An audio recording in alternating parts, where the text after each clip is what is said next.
This is an updated video on a Yamaha overheat problem related to salt water. I have another video, it has about 33,000 views on it, but it's missing some more intricate pictures and what have you. I've got a lot of pictures of this when we took it apart, and I'm going to try to incorporate those into this. I don't have much editing experience, but I'm going to do my best to add those to this video. We have Joseph here who removed this engine on this 2014 Yamaha VXS. It's a non-supercharged engine. Can you hold on just a minute, Joseph? It's a non-supercharged engine. It was running salt water. Customer has two of these skis. One's doing okay, but this one has some serious blockage. The cylinder head is where, Joseph? Where's the cylinder head? Can we point me to it? So the cylinder head under this bag right here, we got out of the way. We don't want to blow a bunch of debris in it. Can you take the bag off of it?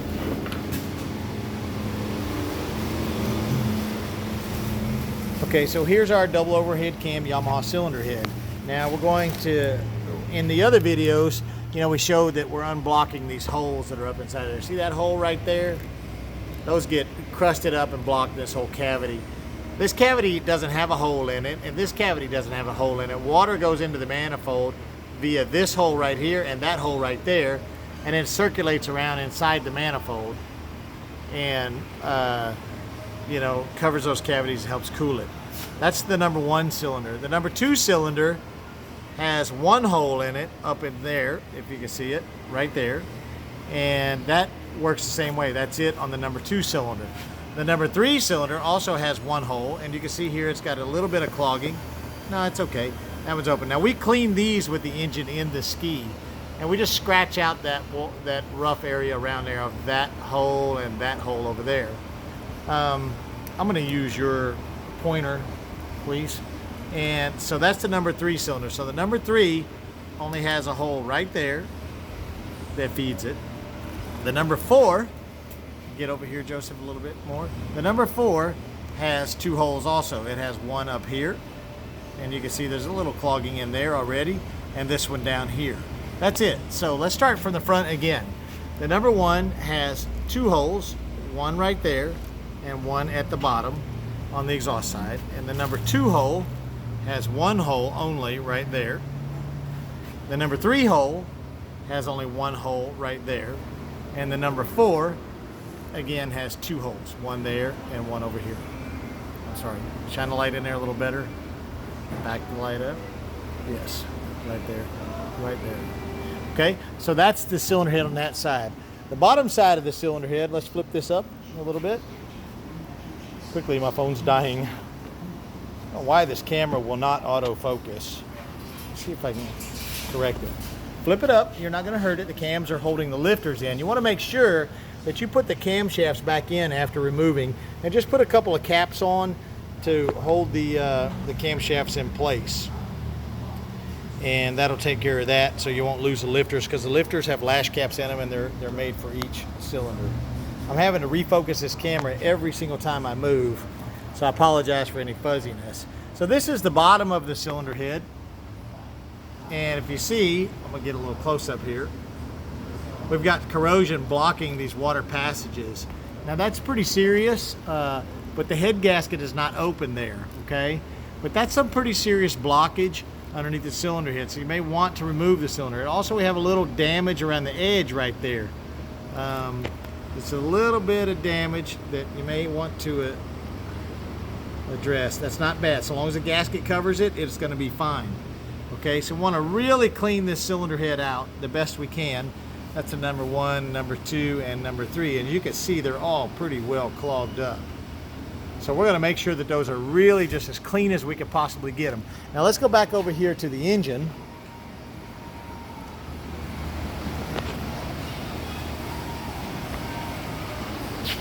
So here we have the side of the engine block.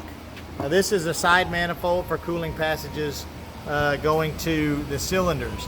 Now when we remove this plastic cover, which is pretty easy to get to, but you can see the amount of debris that we have inside of here, right, that blocks these holes. And this is where water is coming out of this, and it collects into this manifold before it exits, right? So we want, even though these were not completely blocked, they're blocked enough to where that was causing some problems, okay? Now, the biggest problem on this one is the cylinder head clogging, and then up here at top of the motor. So at the top of the engine, this is our number one piston. We had monitored exhaust temperatures with a laser probe, and down inside of here, right there, you can see some debris, right? That's some electrolysis corrosion. That's about 1 inch to 1.25 inches tall, and Joseph has already cleaned quite a bit out. So I'm gonna borrow your light. So as we walk around, we still have quite a bit to clean out down inside of there. That's a little hard to see, I apologize. Now we're gonna clean this thing out all the way around. So what's happened is that that electrolysis corrosion, whatever the hell you guys want to call it, has accumulated so much, and it's so thick that the cooling water is not cooling the bottoms of these cylinders all the way. So we don't have water getting to the bottom of these cylinders, only the top half. Now if that was some kind of race engine or something running at a 1/4 mile pass, hell, that'd be fine. That stabilizes the cylinders on a supercharged motor. You know, you can backfill the blocks, or, you know, when you're running inexpensive blocks. So that's critical. We've got to get all that cleaned out. Now we tried to fix this engine with the engine in the ski a couple of times by cleaning out the cylinder head, but we just couldn't get it all done. And every time the customer ran it, it just overheated, almost instantaneously within 10 to 20 minutes, and not even at a super high RPM.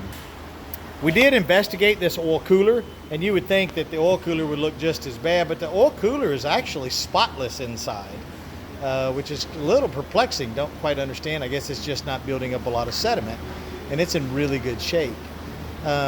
You want to make sure you line the timing chain up on these things properly. Now we set this thing at top dead center before we remove it, and we line the camshafts up, and we take a marker just to make it easier to go back together. And before we put it back together, we'll rotate these two lines to match up.